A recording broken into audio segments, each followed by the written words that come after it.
안녕하세요. 믿었은 가족 여러분. 오늘 하루 동안도 정말 죽음을 통해 생명에 이르신, 패배를 통해 승리하신 예수님을 본받아서 정말 어려움과 환난 가운데 정말 믿음으로 이기심으로 그 승리하시는 하루가 되시기를 기도합니다. 우리 사도신경 하심으로 4월 19일 수요일 새벽 예배를 시작하도록 하겠습니다. 전능하사 천지를 만드신 하나님 아버지를 내가 믿사오며 그 외아들 우리 주 예수 그리스도를 믿사오니 이는 성령으로 잉태하사 동정녀 마리아에게 나시고 본디오 빌라도에게 고난을 받으사 십자가에 못 박혀 죽으시고 장사한 지 사흘 만에 죽은 자 가운데서 다시 살아나시며 하늘에 오르사 전능하신 하나님 우편에 앉아 계시다가 저희로서 산자와 죽은 자를 심판하러 오시리라. 성령을 믿사오며 거룩한 공회와 성도가 서로 교통하는 것과 죄를 사해 주시는 것과 몸이 다시 사는 것과 영원히 사는 것을 믿사옵나이다. 아멘. 찬송가 510장 함께 찬양하시겠습니다. 하나님의 진리 등대 찬송가 510장입니다. 찬송가 510장 함께 찬양하시겠습니다.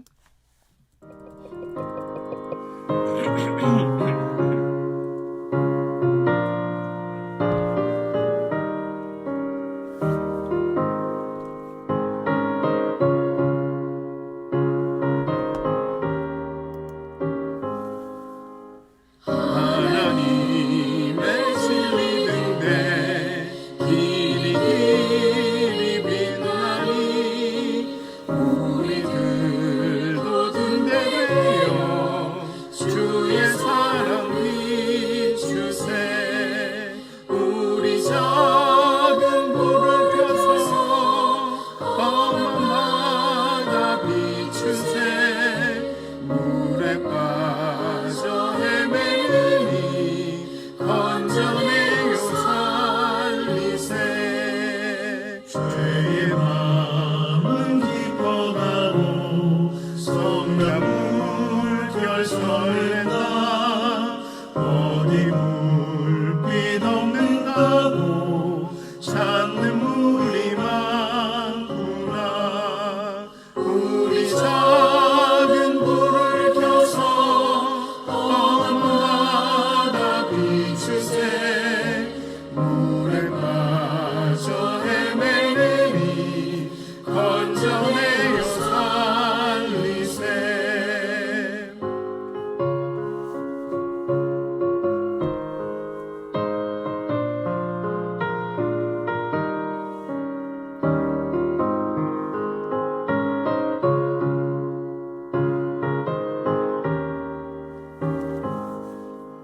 너의 등불도 두어라. 거친 바다 비춰라. 빛을 찾아 헤매니 생명선 내건져라. 우리 작은 불을 켜서 험한 바다 비추세. 물에 빠져 헤매니 건져내요 살리세.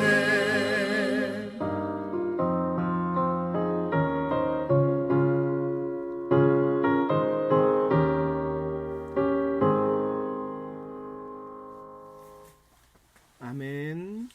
기도하시겠습니다. 하나님, 우리의 진리 등대가 되시며 우리 발의 등불이 되셔서 우리의 걸음걸음을 인도하시는, 우리의 그 긴 항해를 인도하시는 예수님이 죽으신 어린 양으로서 사자처럼 승리하시고 우리의 구속자가 되시며 그 구원의 두루마리를 취하사 그 인을 떼셔서 이제 하나님의 구원 계획을 시작해 하신 주님, 정말 그 어려움과 환난 가운데서도 예수님만을 바라보며 정말 예수님을 본받아서 살아가길 원합니다. 예수님이 섬기고 자기를 부인하고 자기를 희생하심으로 이기신 것처럼 우리도 환난 가운데 예수님처럼 승리하기를 원합니다. 하나님, 우리를 늘 구원하시고 늘 보호하시고 지키시는 그 예수님께 우리가 드릴 것은 온전한 찬양과 온전한 예배뿐입니다. 하나님, 날마다 찬양과 기도와 예배로 하나님께 나가게 하여 주시옵소서. 정말 하나님의 말씀을 듣고 그 언약을 지키며 그렇게 거룩한 언약 백성으로 제사장 나라로 하루하루 살아갈 수 있도록 하나님 우리를 인도하여 주시옵소서. 감사합니다. 예수님의 이름으로 기도하였습니다. 아멘. 오늘 함께 나누실 말씀은 요한계시록 6장 1절에서 17절까지의 말씀입니다. 요한계시록 6장 1절에서 17절까지의 말씀입니다. 제가 봉독하도록 하겠습니다. 요한계시록 6장 1절에서 17절까지의 말씀입니다. 내가 봄에 어린 양이 7인 중에 하나를 떼시는데 그때 내가 들으니 네 생물 중에 하나가 우레소리 같이 말하되 오라 하기로 이에 내가 보니 흰 말이 있는데 그 탄 자가 활을 가졌고 면류관을 받고 나아가서 이기고 또 이기려고 하더라. 둘째 인을 떼실 때 내가 들으니 둘째 생물이 말하되 오라 하니 이에 다른 붉은 말이 나오더라. 그 탄 자가 허락을 받아 땅에서 화평을 제하여 버리며 서로 죽이게 하고 또 큰 칼을 받았더라. 셋째 인을 떼실 때 내가 들으니 셋째 생물이 말하되 오라 하기로 내가 보니 검은 말이 나오는데 그 탄 자가 손에 저울을 가졌더라. 내가 네 생물 사이로부터 나는 듯한 음성을 들으니 이르되 한 데나리온의 밀 한 대요 한 데나리온의 보리 석 대로다. 또 감람류와 포도주는 해치지 말라 하더라. 넷째 인을 떼실 때 내가 넷째 생물의 음성을 들으니 말하되 오라 하기로 내가 봄에 청황색 말이 나오는데 그 탄 자의 이름은 사망이니 음부가 그 뒤를 따르더라. 그들이 땅 4분의 1의 권세를 얻어 검과 흉령과 사망과 땅의 짐승들로서 죽이더라. 다섯째 인을 떼실 때 내가 보니 하나님의 말씀과 그들이 가진 증거로 말미암아 죽임을 당한 영혼들이 제단 아래에 있어 큰 소리로 불러 이르되 거룩하고 참되신 대주제여 땅에 거하는 자들을 심판하여 우리 피를 갚아주지 아니하시기를 어느 때까지 하시려 하나이까 하니 각각 그들에게 흰 두루마기를 주시며 이르시되 아직 잠시 동안 쉬되 그들의 동무 종들과 형제들도 자기처럼 죽임을 당하여 그 수가 차기까지 하라 하시더라. 내가 보니 여섯째 인을 떼실 때 그 큰 지진이 나며 해가 검은 털로 짠 상복같이 검어지고 달은 온통 피같이 되며 하늘의 별들이 무화과 나무가 대풍에 흔들려 설익은 열매가 떨어지는 것 같이 땅에 떨어지며 하늘은 두루마리가 말리는 것 같이 떠나가고 각 산과 섬이 제 자리에서 옮겨지매 땅의 임금들과 왕족들과 장군들과 부자들과 강한 자들과 모든 종과 자유인이 굴과 산들의 바위 틈에 숨어 산들과 바위에게 말하되 우리 위에 떨어져 보좌에 앉으신 이의 얼굴에서와 그 어린 양의 진노에서 우리를 가리라.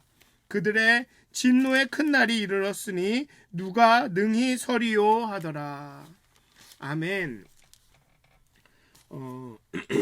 5장에서 예수님은 죽임 당하신 어린 양으로서 두루마리에 있는 인을 떼시기에 합당하신 분이 되셔서 이제 그 오른손에 있는 그 두루마리를 취하셨습니다. 죽임 당하신 어린 양이 되시고 그 죽음을 통해서 이 모든 민족을 그 모든 사람들을 핏값으로 사서 하나님께 드리시고 그들이 나라와 제사장들이 돼서 이 땅에 왕노릇하게 하셨기 때문에 그렇게 하셨기 때문에 이 두루마리를 취하시고 하나님의 구원 계획을 성취하시기에, 완성하시기에 합당하신 분이셨습니다. 곧바로 기도와 찬양으로 통해서 이 5장의 후반부에 가서 두루마리를 취하신 그 의미가 드러났습니다. 그리고 이제 본격적으로 6장에서 그 인을 떼시기 시작합니다. 5장에서 두루마리가 있으니 7인으로 봉하였더라고 되어 있는데, 이는 7개의 두루마리가 각각 하나씩 인이 있어서 그 인을 뗄 때 두루마리가 펼쳐지는 것이 아닙니다. 7인이 다 떼어져야 두루마리가 펼쳐지는 것이죠. 그 인을 하나씩 떼십니다. 그리고 이 인을 떼는 것이 7개의 인을 떼는 것은 연속적인 3가지 7심판 재앙 시리즈의 첫 번째 그 재앙 시리즈가 됩니다. 근데 이게 인을 떼는 것과 나팔을 부는 것과 대접의 심판이 시간적으로 인을 떼고 그 다음에 나팔을 불면서 그 또 다른 재앙이 오고, 그 다음에 대접을 쏟으시면서 또 다른 재앙이 오고, 이렇게 시간적으로 3가지가 연결되는 것이 아니라 환상과 꿈이 그렇겠지만 같은 주제를 다른 장면이나 상황으로 이렇게 꿈을 꾸기도 하지 않습니까? 그런 것처럼 이게 마치 연속적인 3가지의 심판 시리즈를 보여주는 것 같지만 이것은 하나의 현상을 3가지 다른 관점과 다른 상징을 사용해서 보여준다고 여기는 것이 좋을 것 같습니다. 그래서 인, 나팔, 대접, 이 3가지의 이 심판 시리즈가 계속 이제 연이어서 나오죠. 6장, 7장, 8장 이렇게 쭉 나오는데, 그것을 꼭 이렇게 시간적으로 인 심판 다음에 인 재앙 다음에 나팔 심판, 그 다음에 대접 심판, 이렇게 순차적으로 나온다, 그렇게 보시기보다는 이게 하나의 종말의 때에 있을 심판을 3가지의 다른 상징과 관점에서 보여준다라고 보시는 것도 좋을 것 같습니다. 그래서 결국은 근데 이 3가지 심판의 시리즈는 두루마리의 복음을 선포하기 위한 무대 장치입니다. 두루마리의 그 구원의 완성을 말하기 위한, 두루마리에 있는 메시지를 이야기하기 위한 무대 장치입니다. 그러니까 아직 두루마리가 펼쳐지지 않았습니다. 7인이 띄어져도 아직 펼쳐져서 그 두루마리의 내용을 말하는 것이 아닙니다. 대접 심판까지 다 끝난 후에 그 다음에 두루마리의 그 내용이 선포가 되죠. 심판의 취지는 결국은 우리가 자꾸만 심판을 두렵고 무서운 것이라고 여깁니다. 맞습니다. 심판은 두렵고 무섭습니다. 그것이 비록 내게 이루어지는 것이 아닐지라도 무섭습니다. 출애굽 때 그 이스라엘 백성들이 자신의 옆집에 있는 장자가 죽어 나가는 것을 보면서 얼마나 무서웠겠습니까? 두렵고 무섭습니다. 하지만 그 심판의 취지는 신자에게는 기도를, 믿음을 요구하고 연단을 요구하고, 불신자에게는 회개를 촉구하기 위함입니다.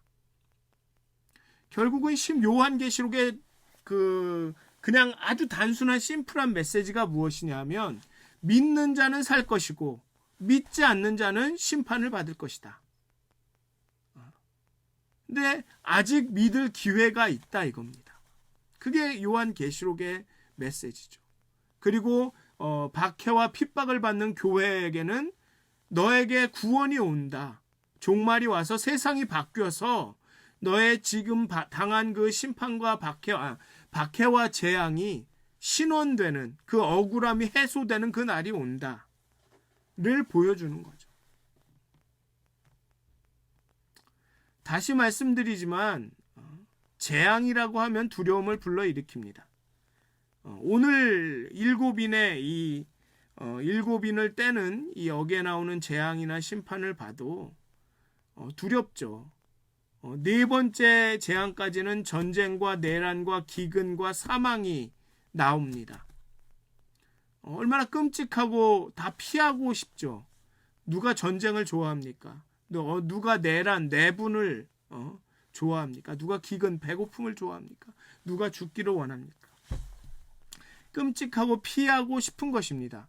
그러나 7개의 인이 떼어질 때 나타나는 재앙을 전체적으로 다 살펴보면 우리는 거기서 소망을 발견할 수 있습니다. 그런데 이 소망은 그냥 아무런 재앙도 환난도 없을 것이라는 그 재앙과 환난으로부터 이렇게 그 재앙과 환난이 면제될 것이라는 소망이 아니라 재앙과 환난 가운데에서 경험할 수 있는 하나님의 계획이라는 맥락에서 볼 수 있는 소망이죠. 지금 당하고 있는 환난과 핍박과 박해와 재앙들이 다 하나님의 계획이 이루어지는 중이다. 이게 승리하는 과정이다. 라는 맥락에서 볼 수 있는 소망입니다. 그런데 이 요한계시록을 읽으면서 우리가 경계해야 할 태도는 무엇이냐 하면 여기에 나오는 재앙을 현재의 어떤 사건과 어떻게든 연결시키려는 태도입니다. 어떤 재앙은 현재 우리가 겪는 그런 어떤 재앙과 굉장히 밀접하게 이게 이건 것 같다라고 생각할 수도 있지만 어떤 것은 아닐 수도 있는데 어떻게든 무조건 그냥 여기에 나오는 이런 재앙을 현재 우리가 겪고 있는 어떤 사건과 막 어떻게든 연결시키려고 하다 보면 우리가 성경을 막 임의대로 해석하게 되는 오류에 빠질 수 있습니다. 그러니까 우리가 경계해야 할 것은 요한계시록을 읽으면서 자꾸만 이것을 지금의 어떤 것과 지금에 벌어지고 있는 어떤 사건과 연결을 억지로 시키려는 그런 경향들, 그런 것들은 좀 자제하는 것이 좋지 않은가. 전쟁이나 내란이나 기근이나 사망은 어떤 시대나 어떤 세대에도 있을 수 있습니다. 이 요한계시록이 작성되고 읽혀지던 그때도 AD 60년에 지진이 있었고 대지진이 있었고 64년에는 네로의 황제의 핍박이 있었고 그리고 그 후에 그 근방에서 전염병이 막 로마 제국에 돌았고 막 70년에는 성전이 멸망이 됐고 예루살렘 성이 함락이 되고 성전이 아주 그냥 폐허가 됐고 70년에는 또 70년에 메수비우스 화산이 폭발했고 92년도에는 극심한 기근을 1세기의 유대인들 그리스도인들도 경험했습니다. 그러니까 이 요한계시록을 읽었던 그 사람들도 이제 종말이 곧 오겠다라고 여겼던 것입니다. 그러니까 그것을 자꾸만 현대의 뭔가라고만 지금 우리가 읽는 우리에게 의미가 있지만 그것을 자꾸만 지금의 무엇과 이렇게 연결시키려고 요한계시록을 해석하면서 내일 당장 종말이 온다. 종말이 몇 년 몇 월 며칠에 이제 온다. 막 이런 식으로 해석하는 사람들은 좀 경계해야 된다는 것이죠. AD 60년, 70년 초기 교회 공동체에게도 예수님의 재림과 종말은 아주 근접한 현재였습니다. 그리고 지금도 예수님의 재림과 세계의 종말은 아주 근접한 미래, 아주 가까운 현재라고 말할 수 있는 것입니다. 그렇기 때문에 우리가 요한계시록을 읽으면서 느껴야 되는 것은 생각해야 될 것은 우리의 지금 겪는 그 환난과 우리가 겪는 그 어려움과 고난과 역경이 끝날 날이 온다라는 것과 우리가 깨어서 그 마지막 날을 재앙의 때를 심판의 때를 견디고 버텨 살아나가야 된다. 하나님의 말씀을 듣고 언약을 지키면서 하나님의 제사장 나라로서 거룩한 백성으로서 이 재앙과 심판과 환난과 어려움의 시기를 버티고 견디고 지나가야 한다. 그게 승리하는 길이다. 그게 메시지지. 몇 년 몇 월 며칠 14만 4천 명이 다 찼을 때 뭐 그때 예수님이 온다, 이런 걸 해석하는 것이 요한계시록을 읽는 이유가 아니라는 것입니다.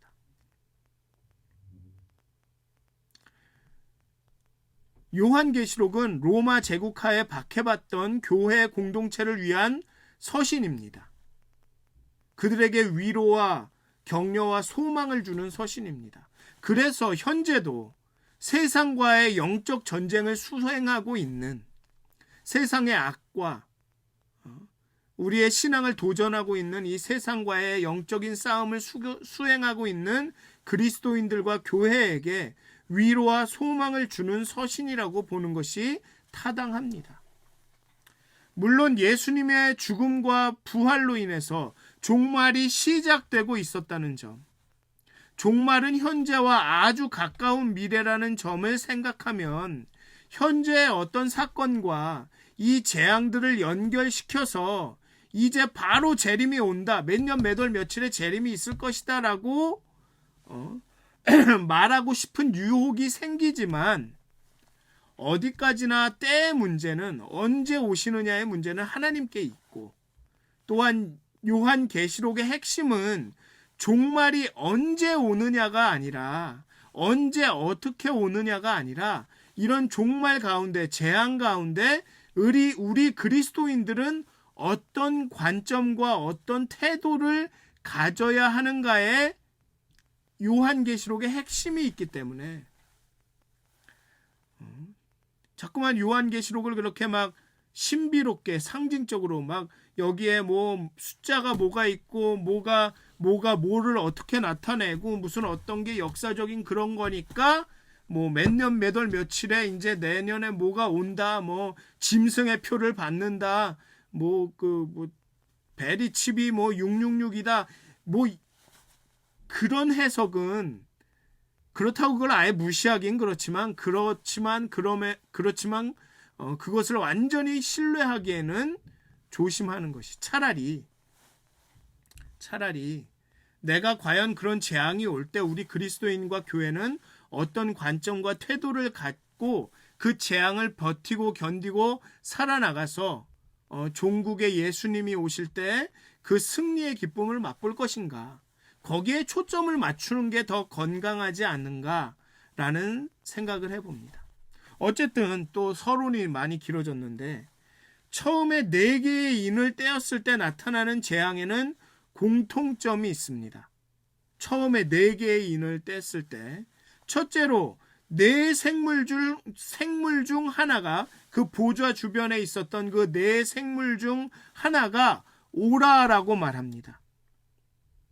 여기서 분명한 것은 이 오라가 요한을 오라라고 하는 것은 아닐 것입니다. 왜냐하면 요한은 이미 높은 곳에 올라가 있습니다. 그 보좌 가까운 데 있죠.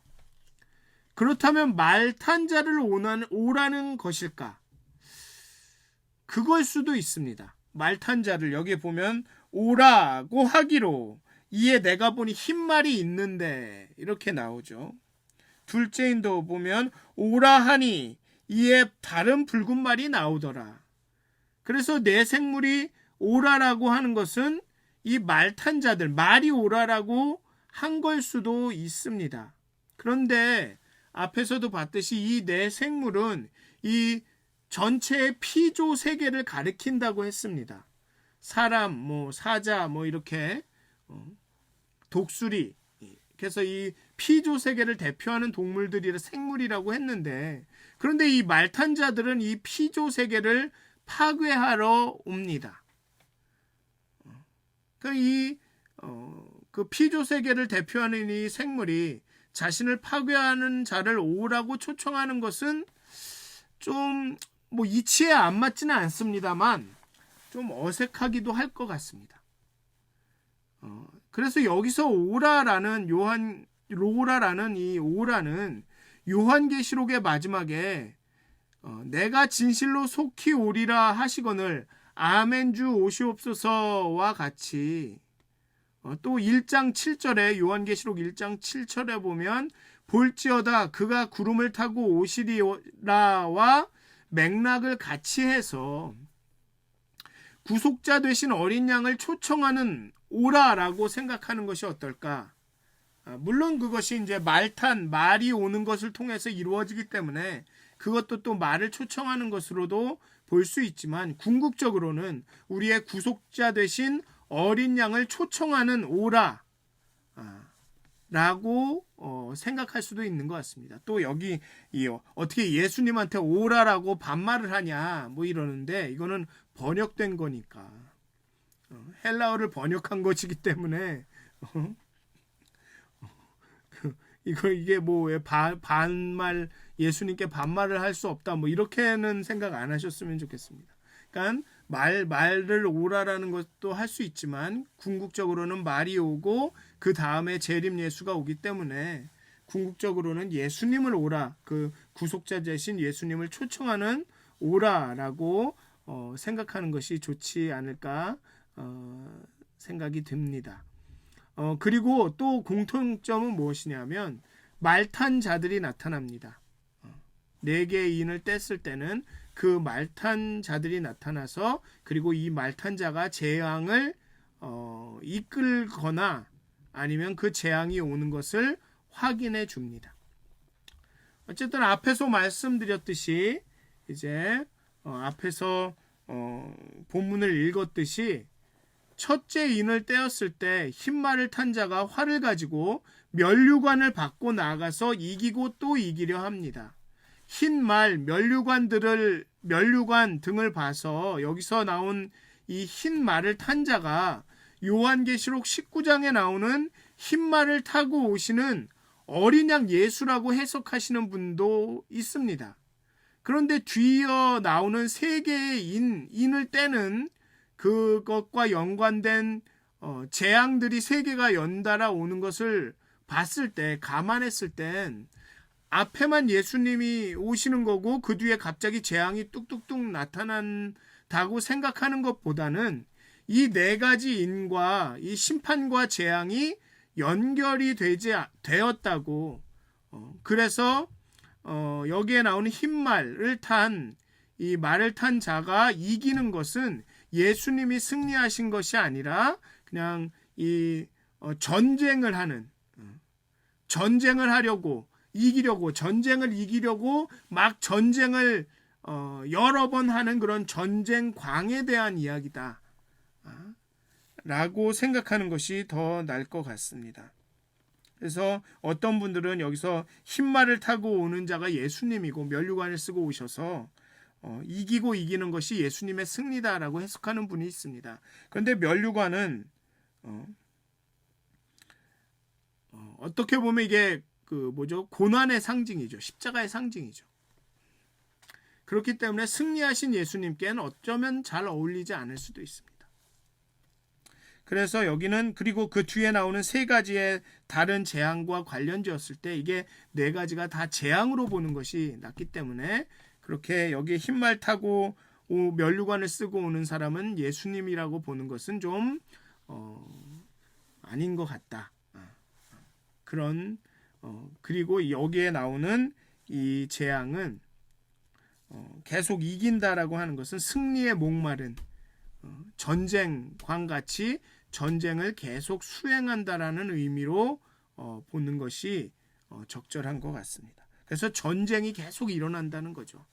흰말이 와서 자꾸만 전쟁을 해서 이기려고 하는 그런 마음들을 줌으로써 전쟁이 막 나라 가운데 있다는 것입니다. 딱 요거로 얘기를 들으면, 우크라이나 러시아 전쟁이 있고 막 나라에 이렇게 전쟁이 있는 게 이제 때가 됐다는 얘기다 라고 막 그렇게 해석을 하고 싶죠. 그렇게 그런 해석이 맞는지도 모릅니다. 그렇지만 그렇게 해석하기보다는 그러니까 때가 가까워왔으니 우리가 준비해야겠다라는 경각심을 얻는 것 정도에서 머무는 게 좋을 것 같습니다. 그리고 둘째 인을 떼니 붉은 말이 나오고 탄 자가 허락을 받아서 화평을 제하고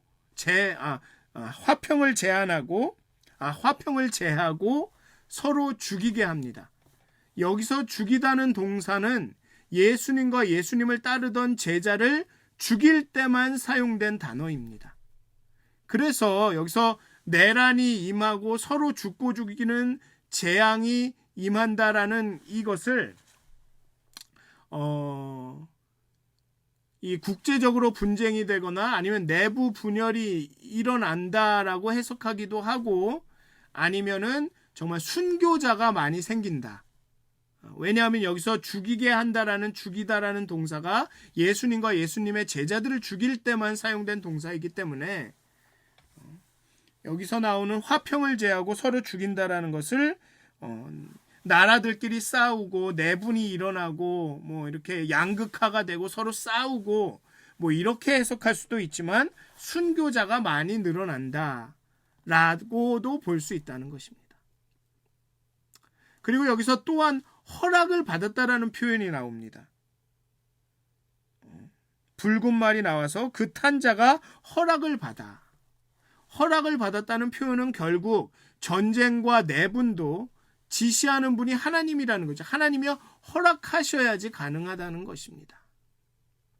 여기도 보면 위에 첫 번째 인에도 보면 흰 말을 탄 자가 면류관을 받고 나오죠.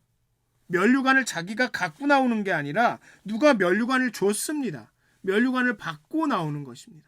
그러니까 하나님이 허락하시고 하나님이 허용하시지 않으면 일어나지 않는다는 것입니다. 하나님이 허락하시고 때로는 제한하신다는 것이죠. 그리고 셋째 인을 떼니 검은 말이 나와서 저울로 한 데나리온의 밀 한 대요, 한 데나리온의 보리 석대로다라고 합니다. 검은 말을 탄 자가 저울을 갖고 나오는데 그때 네 생물 사이로부터 이런 음성이 나오죠. 한 데나리온의 밀 한 대요, 한 데나리온의 보리 석대로다. 한 데나리온은 하루 일당에 해당하는 돈입니다. 하루 일당으로 밀을 사면 한 대를 사고 보리를 사면 석대를 삽니다. 그만큼 식량이 없어서 물가가 올랐다는 얘기죠. 밀을 사서 가족을 먹이려 해도 너무 비싸서 살 수가 없죠. 하루 일당을 들여도 밀 한 대를 삽니다. 그래서 결국 보리를 사야 하는데 보리도 그렇게 싼 게 아니다. 결국 이것은 전쟁과 내란의 결과로 기근이 온다라는 것을 표현하고 있습니다. 기근이 오니까 물가가 상승하죠. 저울은 이 기근이 얼마나 심각한 것인지 상징적으로 보여주고 있습니다. 그러니까 요즘에 경제가 어려워서 물가 상승하는 것도 어쩌면 마지막 때가 가까워서 그러는 건지도 모릅니다. 그러니까 우리 준비해야 합니다. 그렇지만 소망이 있습니다. 감람류와 포도주는 해치지 말라고 합니다. 식량이 기근이 와서 식량값이 비싸지고 돈이 없는 사람들은 그 식량을 사지도 못하지만 그럼에도 불구하고 여분의 식량이 있고 그것은 보호가 된다는 것입니다. 여기를 보면 여전히 하나님이 다스리고 계심을 나타내죠. 재앙이 계속 첫째인, 둘째인, 셋째인 임하는데 여전히 하나님이 다스리고 계십니다. 하나님이 면류관을 주시고 그래야 허락해 줘야 되고 허락을 받아야지만 죽일 수 있고 또 여기에 감람류와 포도주는 해치지 말라고 합니다. 하나님이 여전히 다스리고 계십니다. 그리고 넷째 인을 떼니 청황색 말이 나옵니다. 사망이 임합니다. 음부가 뒤따릅니다. 그 땅의 4분의 1이 죽음을 맞이합니다. 전쟁과 내란 기근은 결국은 이렇게 사망으로 귀결이 됩니다. 검과 흉년과 사망과 땅의 짐승들로 죽인다라는 그 선지자의 말들이 있죠. 그렇게 죽습니다. 여기도 보면 오늘 본문에도 검과 흉년과 사망과 땅의 짐승들로서 죽이더라 라는 말이 나옵니다. 그런데 여기서도 소망이 있습니다. 사망의 재앙이 땅의 4분의 1에게만 머뭅니다. 하나님은 기다리시죠. 요한계시록의 끔찍한 재앙이 재림하시는 예수 그리스도를 무섭게 분노하고 화를 내시는 비인격적인 진노의 신으로 취급하려고 하지만 그것은 잘못된 것입니다. 요한계시록의 이런 재앙을 보면서 재림하시는 예수님이 막 이렇게 분노하셔서 너희들 싹 쓸어버릴 거야 라고 오시는 것처럼 곡해되기도 하지만 그것은 잘못된다라는 것이죠. 네 가지의 재앙이 잔혹하고 무서운 재앙이지만 여전히 예수님은, 여전히 하나님은 거기에 간섭하고 계십니다. 개입하고 계십니다.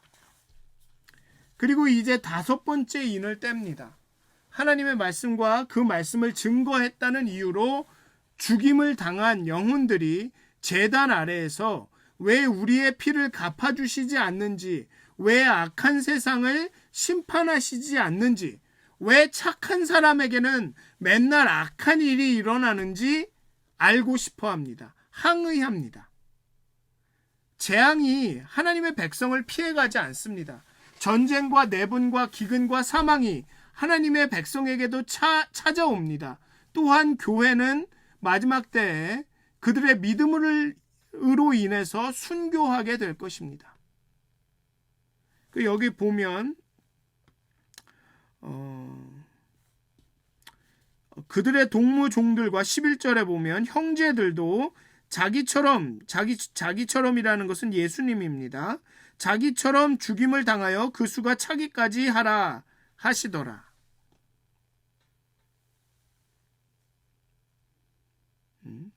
각각 그들에게 흰 두루마기를 주시며 이르시되 아직 잠시 동안 쉬되 그들의 동무 종들과 형제들도 자기처럼, 예수님이 아니라 이미 말씀과 말씀을 증거했다는 이유로 죽임을 당한 이 영혼들처럼 자기처럼 죽임을 당하여 그 수가 차기까지 하라라고 얘기합니다.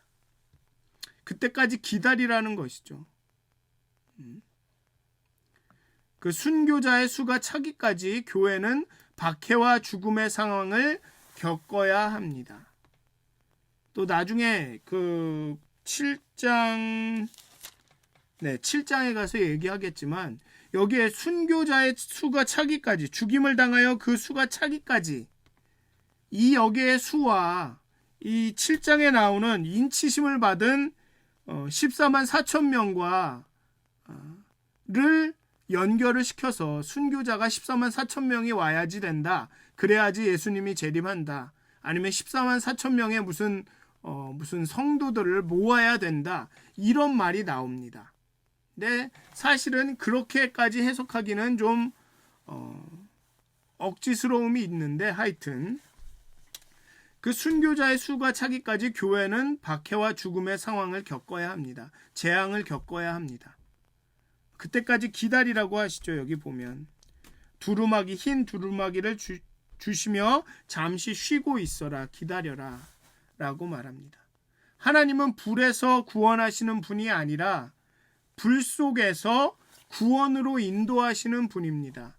다니엘의 세 친구처럼 불 속에 들어가기 전에 구하시는 것이 아니라 불 속에서 함께 하시며 임마누엘로 역사하시는 분이 예수님이시라는 뜻입니다. 순교자들에게 흰 두루마기를 주십니다. 이 흰 두루마기는 승리를 상징하고 영예와 하나님께 환대받음을 표시합니다. 잠시 동안 쉬라고, 순교자의 수가 찰 때까지 기다리라고 하십니다. 의인의 기도를 들으시고 그 의인의 억울함들을 풀어주십니다. 그렇지만 그 기다림의 시간을 인내로 참고 걸어가야 합니다. 그리고 이들의 기도에 대한 응답으로 이제 우주적인 재앙이 임하죠. 그리고 이들의 이런 항의와 질문에 대한 응답이 이제 7장에 나오는 것입니다. 어쨌든 6째 인이 떼어지고 전 우주적인 재앙이 임합니다. 궁극적인 종말이 그리스도의 재림을 상징하는 현상들이 나타납니다. 여기 보면 어디입니까? 여기 하늘의 별들이 무화과 나무가 대풍에 흔들려 서리건 열매가 떨어지는 것 같이 땅에 떨어지며 하늘은 두루마리가 말리는 것 같이 떠나가고 각 산과 섬이 제자리에서 옮겨진다. 이런 말이 나오죠. 해가 검은 털로 짠 삼복같이 검어지고 달은 온통 피같이 되며, 이게 다 예수님의 재림, 하나님의 임재함이 나타날 때 나타나는 현상들입니다. 그리고 소위 잘 나가는 사람들, 임금과 왕족과 장군과 부자와 강한 자, 모든 종과 자유인이 숨습니다. 진노의 날이, 심판의 날이 이르렀습니다. 숨는 사람들의 대부분은 하나님의 정의와 공의와 인애의 삶을 살아내지 못한다고 구약 선지자들에게 비판을 받던 사람들입니다. 임금, 왕족, 장군, 부자, 강한 자. 그 힘과 능력을 가지고 정의와 공의와 인애의 삶을 살아내야 하는데 그렇지 못했다고 그 비판당하던 사람들이죠. 그 사람들이 숨습니다. 또 이 사람들은 하나님의 사람들을 박해했던 사람들이죠. 교회를 핍박하는 사람들입니다. 그리고 결국은 여호와의 날에 그 정의가 실현이 됩니다. 그렇게 여섯째 인이 떼어지고 그에 따라서 재앙이 임합니다. 전쟁과 분쟁과 기근과 사망이, 그리고 전 우주적인 재앙이, 궁극적인 그리스도의 재림이 임합니다. 그리고 그 가운데 순교했던 하나님의 말씀과 그 말씀을 증거했다는 이유로 죽임을 당한 영혼들은 하나님께, 예수님께 흰 두루마리를 받고 그 때를 기다립니다. 근데 이 6개의 인을 땜과 그 재앙을 살펴보면 다시 한번 말씀드리지만 이 재앙과 심판이 단순히 두려움의 대상이 아님을 알게 됩니다. 오히려 심판과 재앙은 우리를 연단하고 우리의 믿음을 더 깊게 하며 기도하게 하고 하나님께 더 가까이 돌아가게 하는 것이죠. 왜 이 심판과 재앙이 단순히 두려움의 대상이 아니냐 하면 재앙 가운데 하나님이 늘 개입하십니다. 여기 첫째 인을 보면 면류관을 받고 누군가가 면류관을 주고 가라 했기 때문에 가는 겁니다. 두 번째 인일 때도 허락을 받아서 화평을 제하고 서로 죽입니다. 세 번째 인을 볼 때도 감람류와 포도주 나무는 해치지 말라고 합니다. 그리고 네 번째도 보면 사망이 4분의 1에게만 임합니다. 따라서 여기서 재앙은 없애고 죽이고 심판하는 것이, 힘들고 아프게 하는 것이 목표가 아닙니다. 신자들을 기도하게 하고 불신자들은 회개하게 하는 것이 재앙의 목표입니다. 그러니까 단순히 무서워하고 두려워할 것만이 아니라는 것이죠. 그리고 둘째로 이 재앙과 심판이 단순히 두려움의 대상이 아닌 이유는 재앙 가운데 그리스도인들도 고통을 당하긴 할 겁니다. 순교하게 될 것입니다. 그러나 그들은 궁극적으로 승리자입니다. 예수님처럼. 그리고 종말에는 악인들은 심판을 받고 의인들은 구원을 받을 것입니다. 그래서 17절에 그렇게 말하지 않습니까? 진노의 큰 날이 이르렀으니 누가 능히 설 것이냐. 악인들은, 믿지 않는 사람들은 다 그 진노의 날에 하나님 앞에 굴복하고 심판과 재앙을 받게 될 것입니다. 그러니까 소망이 있다는 것입니다. 지금 우리가 견디고 버티는 이 핍박과 박해가, 어려움이 헛된 것이 아니라는 것이죠. 그리고 셋째로 우리는 고난의 시대를 새로운 관점으로 바라봐야 합니다. 재앙과 심판이 아니라는 것이죠. 재앙일 수 있습니다. 하지만 우리에게는 재앙이 아니라는 것입니다. 종말이 불신자에게는 두려움의 대상이지만 신자에게는 하나님의 나라로 가는, 하나님의 나라를 이룰 수 있는 소망의 순간이라는 것이죠. 우리는 하늘 보좌의 관점에서 오늘을 바라봐야 되는 것입니다. 고난의 시대를 바라보아야 하는 것입니다. 앞으로 무슨 일이 있을지가 중요한 것이 아니라 앞으로 일어나는 일들이 누구의 손에 있느냐가 중요한 것입니다. 하늘 보좌의 관점에서 하나님께서 통치하시고 하나님께서 다스리시고 예수님께서 구속자가 되셔서 그 두루마리를 펼치고 계신다라는 것. 그렇게 하늘 보좌의 관점에서 고난의 시대를 바라봐야 한다는 것입니다. 그렇기 때문에 심판과 재앙은 단순히 두려움의 대상이 아니라는 것입니다. 요한계시록이 단순히 무서워서 벌벌 떨면서 괜히 잘못 읽었다가 죽을 것 같고 벌 받을 것 같은 그런 책이 아니라는 것입니다. 저 어렸을 때 그랬습니다. 중학교 때까지 요한계시록 잘못 읽었다가는 막 큰일 날 것 같아서 요한계시록은 읽지도 않고, 목사님도 요한계시록 설교하시면서 이거 잘못 아무나 해석하면 큰일 난다고 그러시고, 근데 그렇지 않다는 거죠. 소망과 격려와 용기를 주는 책이라는 것입니다. 너의 환난과 너희가 겪는 어려움과 고통과 환난이 의미가 없는 것이 아니다. 그리고 이것은 이기는 길이다. 이제 곧 가까운 미래에 내가 와서 너희를 회복하고 악한 사람들은 심판받고 정의를 바로 세울 것이다 라는 소망의 책이라는 것입니다. 사랑하는 믿었은 가족 여러분, 또 장차 우리에게 닥칠 그 재앙과 심판, 아니면 지금 오늘 여기서 겪고 있는 그 어려움과 환난과 고난은 의미가 없는 것이 아닙니다. 우리를 연단시키고 우리를 기도하게 하고, 또 그것을 통해서 우리가 세상을 이겨내는 과정입니다. 그리고 종말의 때, 정말 그 예수님이 다시 오시는 그날 우리는 회복될 것이고, 악인들은 심판을 받고 의인들은 구원을 받을 것입니다.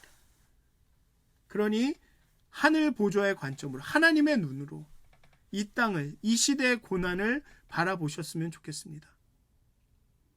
그래서 근심과 걱정보다는 이 고난의 시기에 우리가 그리스도인으로 어떻게 살아가야 할지, 또 이 고난의 시기조차도 주관하고 계시는 하나님이시 우리와 함께 계시니 우리는 하나님만 바라보고 하나님을 찬양하고 예배하고 기도하고 살아가면 되는구나 라고 용기를 좀 얻으시기를, 좀 평안을 얻으시기를 그렇게 기도합니다. 사랑하는 믿었은 가족 여러분, 정말 고난의 시기에, 환난의 시기에 우리가 바라봐야 할 것은, 우리가 돌아가야 할 곳은 바로 하나님입니다. 왜냐하면 하나님이 다 통치하고 다스리고 계시고, 지금 여기서 정말 그 종말의 때를 이루어 가고 계시는, 다른 말로 하면 하나님의 나라를, 새로운 새 이스라엘을, 새 예루살렘을 우리 가운데 건설하고 계시기 때문에 우리에겐 소망이 있습니다. 하나님을 바라볼 수 있습니다. 그렇게 하나님을 바라보고 오늘의 고난과 환난을 견디고 버티고 살아가시는, 소망 가운데 살아가시는 여러분들이 되시길 주님의 이름으로 축원드립니다. 기도하시겠습니다. 하나님, 재앙과 심판이 임하겠지만 그 재앙과 심판조차도 주관하고 계시는 이는 하나님입니다. 정말 우리가 순교를 당하겠지만, 정말 세상과의 영적 싸움에서 많이 지치고 힘들고 때로는 죽을 것 같겠지만, 죽는 것 같겠지만, 결국은 모든 것을 통치하고 다스리시는, 선과 악을 가르시며 악인과 의인을 가르시며 심판하고 복 주실 일은 하나님이십니다. 오직 하나님을 바라보며 하나님의 관점으로, 하나님, 이 세상의, 이 시대의 고난을 바라보며 버티고 견디고 살아가기를 원합니다. 하나님, 우리에게 믿음 주시고 우리가 날마다 예수 그리스도께로, 우리의 구원자 되신 예수 그리스도께로, 하나님께로 돌아갈 수 있도록, 날마다 기도하고 찬양하며 예배하며 하나님께 나아갈 수 있도록, 그렇게 오늘의 고난을 견디며 환난을 버티며 살아갈 수 있도록 하나님 우리에게 소망 주시고 용기 주시고 힘 주시옵소서. 그렇게 재림하실 예수 그리스도를 바라보며 그 소망 가운데 살아갈 수 있도록, 정말 부활하신 예수님, 그 부활의 소망을 갖고 살아갈 수 있도록 하나님 우리와 함께 해 주시옵소서. 감사합니다. 예수님의 이름으로 기도하였습니다. 아멘. 하늘에 계신 우리 아버지여, 이름이 거룩히 여김을 받으시오며 나라가 임하옵시며 뜻이 하늘에서 이루어진 것 같이 땅에서도 이루어지이다. 오늘날 우리에게 일용할 양식을 주시옵고, 우리가 우리에게 죄진 자를 사하여 준 것 같이 우리의 죄를 사하여 주시옵고, 우리를 시험에 들게 하지 마시옵고 다만 악에서 구하옵소서. 나라와 권세와 영광이 아버지께 영원히 싸움나이다. 아멘. 오늘도 행복한 하루가 되시길 기도합니다.